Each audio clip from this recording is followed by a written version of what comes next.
శ్రీకాకుళం జిల్లా కాశీబుగ్లో తీవ్ర విషాదం ఘటన చోటు చేసుకుంది. వెంకటేశ్వర స్వామి ఆలయంలో తొక్కిసలాట జరిగింది. ఈ ఘటనలో 12 మంది భక్తులు మృతి చెందారు. మరికొందరికి తీవ్ర గాయాలయ్యాయి. మృతుల సంఖ్య పెరిగే అవకాశం ఉన్నట్లు తెలుస్తోంది. ఏకాదశి సందర్భంగా వెంకటేశ్వర స్వామి ఆలయానికి భక్తులు భారీగా పోటెత్తారు. ఈ నేపథ్యంలోనే తొక్కిసలాట చోటు చేసుకుంది. పలువురు భక్తులు స్పృహ తప్పి పడిపోయారు. ఘటనా స్థలంలో సహాయక చర్యలు కొనసాగుతున్నాయి. క్షతగాత్రులను స్థానిక ఆసుపత్రికి తరలించారు. దీనిపై ఎక్స్క్లూజివ్ ఫీల్డ్ రిపోర్టు మా కరెస్పాండెంట్ రవికృష్ణ అందిస్తారు. రవికృష్ణ,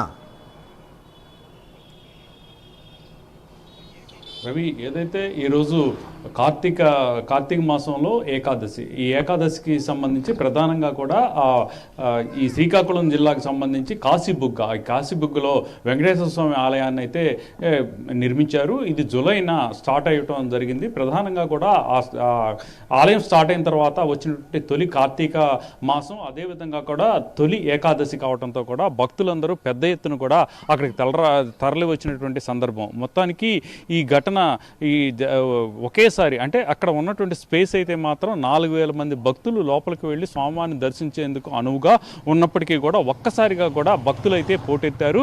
25,000 మంది ఒకేసారి వచ్చినటువంటి నేపథ్యం. దానికి తోడు ఆలయం లోపలికి వెళ్లేందుకు వచ్చేందుకు అంటే ఈ ఎగ్జిట్ కానివ్వండి, ఎంట్రన్స్ కానివ్వండి ఒకే దారిగా ఉన్నటువంటి నేపథ్యంలో ఒక్కసారిగా కూడా అక్కడ వెళుతున్నటువంటి సందర్భంలో ఏదైతే క్యూ లైన్ ఉందో క్యూ లైన్కి ఆనుకొని ఉన్నటువంటి రైలింగ్ ఏదైతే ఉందో రైలింగ్ పడిపోయినటువంటి ఘటన.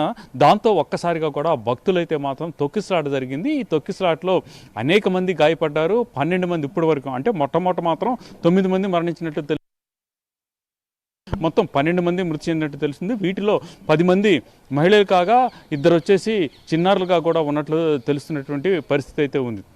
ప్రధానంగా ఇక్కడ కాశీబుగ్గ కనుక తీసుకున్నట్టయితే కాశీబుగ్గ ప్రాంతంలో ఈ ఆలయం ఏదైతే ఉందో ఈ ఆలయాన్ని చిన్న తిరుపతిగా కూడా చెప్తూ ఉంటారు. ప్రధానంగా కూడా ఇది నిర్మించినటువంటి వ్యక్తి ఎవరైతే ఈ పండా ఉన్నారో, ఈ హరినారాయణ పండా అనేటువంటి వ్యక్తి, ఇతనికి 94 ఇయర్స్. గతంలో ఒకసారి ఆయన తిరుపతికి వెళ్ళినటువంటి సందర్భంలో అక్కడ ఆయనకి స్వామివారి దర్శనం సరిగా లభించకపోవడంతో ఆయన ఇక్కడికి రావటం, వచ్చిన తర్వాత ఆయన ఎప్పుడు కూడా ఆధ్యాత్మికంగా ఉంటారు. ఆ ఆధ్యాత్మికంగా ఉన్నటువంటి నేపథ్యంలో అతను ఇక్కడ ఆలయాన్ని నిర్మించేందుకు సిద్ధపడ్డాడు. చాలా ఖర్చుతో, అంటే 8 కోట్లు వెచ్చించి ఇప్పటికీ 7 సంవత్సరాల నుంచి కూడా ఆలయాన్ని నిర్మిస్తున్నటువంటి పరిస్థితి. ఆయన మీద కొంత గౌరవం అయితే ఉంది. కానీ ఈరోజు ఒక్కసారిగా వచ్చినటువంటి నేపథ్యం, ఆ వచ్చేటువంటి భక్తులను అంచనా వేయలేకపోవటం, ఎవరికి కూడా ప్రైవేట్గా వ్యక్తులకు కూడా అక్కడ కంట్రోల్ చేసేందుకు కూడా అనుమతించకపోవడం, పోలీసులకు తెలియకపోవడంతో ఒక్కసారిగా కూడా ఈ ఘటన జరిగిన నేపథ్యం. దీంతో 12 మంది మృతి చెందడం జరిగింది. ప్రధానంగా కూడా ఇప్పుడు ఎవరైతే మృతి చెందారో, మృతి చెందినటువంటి వారు ఎవరైతే ఉన్నారో వాళ్ళకైతే మాత్రం ప్రధాని 2 లక్షల రూపాయలు ఎక్స్గ్రేషియా, అదేవిధంగా కూడా గాయపడిన వాళ్ళకి 50,000 రూపాయలు ఎక్స్గ్రేషియా ప్రకటించడం జరిగింది. ఇప్పుడు పలాస, అంటే సమీపంలో ఉన్నటువంటి ఈ టౌన్ పలాసకి సంబంధించి పలాసలో ఉన్నటువంటి ప్రైవేట్ హాస్పిటల్ నిండా కూడా ఈ క్షతగాత్రులు ఎవరైతే ఉన్నారో ఈ క్షతగాత్రులతో నిండినటువంటి పరిస్థితి. ప్రధానంగా కూడా సీఎం స్పందించారు. అదేవిధంగా కూడా ఈ ఘటనకు సంబంధించి డిప్యూటీ సీఎం కూడా స్పందించిన పరిస్థితి. ఇటువంటి దురదృష్టకర సంఘటన అన్నారు. అదేవిధంగా కూడా ఎవరైతే దీనికి బాధ్యులు ఎవరైతే ఉన్నారో వాళ్ళ మీద కఠిన చర్యలు తీసుకుంటామని కూడా చెప్పినటువంటి పరిస్థితి ప్రధానంగా ఇక్కడ కనబడుతూ ఉంది. ఇక ఎవరైతే హాస్పిటల్లో ఉన్నారో ప్రైవేట్లో ఉన్నటువంటి ఈ బాధితులు అందరికీ కూడా, క్షతగాత్రులందరికీ కూడా తక్షణ వైద్య సదుపాయాలను అందించాలి. అదేవిధంగా కూడా వాళ్ళకి అందరికీ ప్రైవేట్ హాస్పిటల్లో జాయిన్ అయినప్పటికీ కూడా వాళ్ళకి సంబంధించిన ఖర్చులన్నీ కూడా ప్రభుత్వమే భరాయించే విధంగా కూడా ఏర్పాట్లు చేయడం జరిగింది. ఇప్పుడు అక్కడ పరిస్థితి కనుక చూసుకున్నట్లయితే మాత్రం చాలా బాధాకరంగా ఉందని చెప్పుకోవాలి. ఒక పక్కన మృతుల కుటుంబాల రోదనలు, మరో పక్కన క్షతగాతుల ఆతనాదాలతో ఆ ప్రాంగణం మొత్తం కూడా ఉదయం అయితే మాత్రం దద్దరిల్లిపోయింది. అసలు ఎక్కడున్నాం ఏమిటి అనేది కూడా భయంకరమైన పరిస్థితులు అయితే కనపడ్డాయని చెప్పుకోవాలి. ఆ తర్వాత ఇప్పటికీ కూడా అక్కడ ఏదైతే హాస్పిటల్స్ ఉన్నాయో హాస్పిటల్తో క్షతగాత్రులతో నిండిన నేపథ్యంలో వాళ్ళ కుటుంబ సభ్యులు కూడా అక్కడికి వచ్చినటువంటి పరిస్థితి. అదేవిధంగా కూడా డిప్యూటీ సీఎం అయితే చెప్పారు అక్కడ కంట్రోల్ రూమ్ ఏర్పాటు చేయాలని. అదేవిధంగా అప్పుడు తక్షణమే కంట్రోల్ రూమ్ కూడా ఏర్పాటు చేశారు. కంట్రోల్ రూమ్ ఏర్పాటు చేసి 25,000 మంది వచ్చినట్టు 25 నుంచి 30,000 మంది భక్తులు వచ్చినటువంటి ఈ పరిస్థితుల్లో ఎవరు ఎక్కడి నుంచి వచ్చారు అనేది, ఎవరు మృతి చెందారు అనే దాని మీద ఒక క్లారిటీ. అదేవిధంగా కూడా ఇక్కడ గాయపడినటువంటి వాళ్ళు క్షతగాత్రులకు సంబంధించి సంబంధించిన ఒక రిజిస్టర్ కూడా మెయింటైన్ చేస్తున్నటువంటి పరిస్థితి, దానికి కంట్రోల్ రూమ్ కూడా ఏర్పాటు చేసి జరుగుతుంది. అదేవిధంగా కూడా అందరికీ తక్షణంగా కూడా సహాయం అందించేందుకు మాత్రం రెడీ అయినటువంటి పరిస్థితి, యంత్రాంగం మొత్తం కూడా సంసిద్ధంగానే అక్కడ ఉంది. అలాగే ఇక ఇలాంటి ఘటనలు జరగకుండా కూడా ప్రభుత్వం అయితే మాత్రం కఠిన చర్యలు తీసుకునేందుకు మాత్రం సన్నద్ధమైనట్లుగా కూడా తెలుస్తుంది. ఎవరైతే ఈ దేవాదాయ శాఖ మంత్రి ఉన్నారో ఆయనైతే మాత్రం ఖచ్చితంగా కూడా చెప్పారు, ఒక ఆలయాన్ని నిర్మించేటప్పుడు ప్రభుత్వానికి తెలియజేయాలి, అదేవిధంగా కూడా ఒక ఫెస్టివల్ లాంటి మోడ్లో ఒక కార్యక్రమం జరుగుతున్నటువంటి నేపథ్యంలో అది ఆ విషయాన్ని పోలీసులకు కూడా తెలియజేసినట్టయితే అక్కడ రద్దీని నివారించడంతో పాటుగా కూడా ఎవరికి ఇబ్బంది లేకుండా ఏర్పాట్లు అయితే చేసేటువంటి పరిస్థితి ఉంటుంది. కానీ అలా కాకుండా ఇష్టం వచ్చిన రీతిలో ఇలా చేయటం వల్లనే ఇక్కడ ఇంతమంది మృతి చెందారు అని ఆయనైతే ఆగ్రహాన్ని కూడా వ్యక్తం చేసినటువంటి పరిస్థితి. ఒక ప్రైవేటు వ్యక్తి ఈ ఒక ప్లానింగ్ లేకుండా ఆలయాన్ని నిర్మించడం, అదేవిధంగా కూడా ఆయన అయితే మాత్రం ఇక్కడ చెప్తుంది ఒకటే, ఆలయ పండా అనేటువంటి ఎవరైతే ఆలయాన్ని నిర్మించారో ఆయన చెప్తూ ఉన్నాడు, ఎప్పుడు అయితే మాత్రం 2 నుంచి 3 వేల మంది ఇక్కడికి వస్తూ ఉంటారు, పూజలు చేసుకుంటూ ఉంటారు, వెళుతూ ఉంటారు.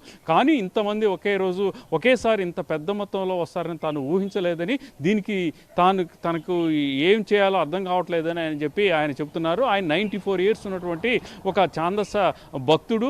అదేవిధంగా కూడా ఆయనైతే మాత్రం వెంకటేశ్వర స్వామి మీద కోపంతో, దర్శనం కాలేదన్న కోపంతోనే ఆయనైతే మాత్రం ఆలయాన్ని నిర్మించినటువంటి పరిస్థితులు. అలాగే ఆయన ఏ విషయాన్ని కూడా పక్కన వాళ్ళతో షేర్ చేసుకునేవాడు కాడు అని అక్కడ ఉన్నటువంటి స్థానికులు అయితే చెప్తున్నటువంటి పరిస్థితి. ఇటువంటి నేపథ్యంలోనే ఈ ఘటన జరిగింది. ఇట్లాంటి ఘటనలు పునరావృతం కాకుండా ఉండాలని చెప్పి అందరూ కూడా అనుకుంటున్నటువంటి పరిస్థితి అయితే ఉంది. ఒక భక్తి అంటే కార్తీక మాసం అంటేనే మహాపవిత్రమైనటువంటి ఒక మాసం. ఈ మాసంలో, కార్తీక మాసంలో ప్రధానంగా ఈ ఏదైతే ఏకాదశి ఉందో ఏకాదశికి ప్రత్యేకమైనటువంటి స్థానం ఉంది.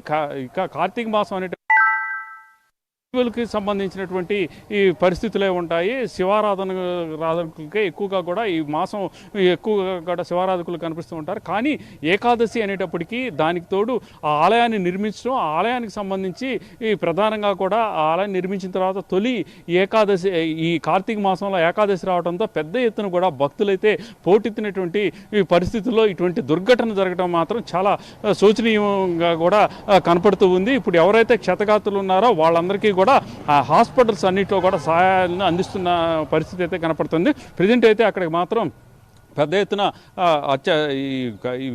వివిధ పార్టీలకు చెందినటువంటి నాయకులంతా వెళ్ళారు. ప్రధానంగా కూడా వ్యవసాయ శాఖ మంత్రి అచ్చెన్నాయుడు అక్కడే ఉండి అక్కడ పరిస్థితులన్నింటినీ కూడా సమీక్షిస్తున్నారు. అలాగే పలాసకి ఎమ్మెల్యే అయినటువంటి గౌత్ శిరీష కూడా అక్కడే ఉండి బాధితులకి సంబంధించి అన్ని రకాలుగా కూడా సేవలు అందిస్తున్నటువంటి పరిస్థితులు కనపడుతూ ఉన్నాయి. ఈ లోకేష్, ఎవరైతే మంత్రి లోకేష్ ఉన్నారో ఆయన కూడా తనకు ఉన్నటువంటి షెడ్యూల్ని క్యాన్సిల్ చేసుకొని మరికొద్దిసేపట్లో అయితే అక్కడికి వెళ్ళి అక్కడ ఉన్న బాధితులు ఎవరైతే ఉన్నారో ఆ బాధితులందరినీ కూడా పరామర్శించడం, మృతులకి కుటుంబాలని పరామర్శించడం చేస్తూ ఉంటారు. అదేవిధంగా కూడా ప్రభుత్వానికి సంబంధించి కూడా వాళ్ళకైతే మాత్రం కంపల్సరీగా కూడా పరిహారం ఇచ్చేందుకు కూడా ప్రభుత్వం సిద్ధపడినట్టు తెలుస్తూ ఉంది. ఈరోజు జరిగినటువంటి ఏదైతే కార్యక్రమం సీఎం చంద్రబాబు కార్యక్రమం ఉందో ఆ సీఎం కార్యక్రమానికి కూడా ఆ సమావేశానికి ముందు కూడా ఆయన అయితే మాత్రం అక్కడ జరిగినటువంటి మీటింగ్కి అయితే మాత్రం 2 నిమిషాలు ఆ చనిపోయిన మృతులకు 2 నిమిషాలు అయితే శ్రద్ధాంజలి కూడా ఘటించినటువంటి పరిస్థితి అయితే కనపడింది. ఈ విధంగా అసలు ఈరోజు కార్తీక మాసం అంటే ఒక పవిత్రమైనటువంటి మాసం. ఈ పవిత్రమైనటువంటి మాసంలో ఇలాంటి సంఘటన జరగడం మాత్రం చాలా దురదృష్టకరం. ఇలాంటి సంఘటనలు భవిష్యత్తులో జరగకూడదని మాత్రం ప్రతి ఒక్కరు కూడా కోరుకుంటున్నటువంటి పరిస్థితి అయితే ఉంది. ఏది ఏమైనప్పటికీ కూడా జరిగినటువంటి దుర్ఘటన ఏదైతే ఉందో అది మరలా పునరావృతం కాకుండా తగిన విధంగా కూడా ఇక ప్రైవేటు వ్యక్తులు ఆలయాలు నిర్మించేటువంటి సందర్భంలో కూడా తగిన విధంగా నిర్మించాలి. అదేవిధంగా కూడా ప్రీ ప్లాన్ అనేది కంపల్సరీగా ఉండాలి. ఒక ఫెస్టివల్ మోడ్లో ఉన్నటువంటి పరిస్థితుల్లో మాత్రం కంపల్సరీగా కూడా పోలీస్ సిబ్బందికి, అదేవిధంగా కూడా ప్రైవేట్ వ్యక్తులతో అయినా సరే అక్కడైతే మాత్రం ఖచ్చితంగా కూడా వాళ్ళకైతే మాత్రం ఎటువంటి ఇబ్బందులు లేకుండా చూసుకోవాల్సిన పరిస్థితి అయితే ఉంది. Right, thank you Ravikrishna.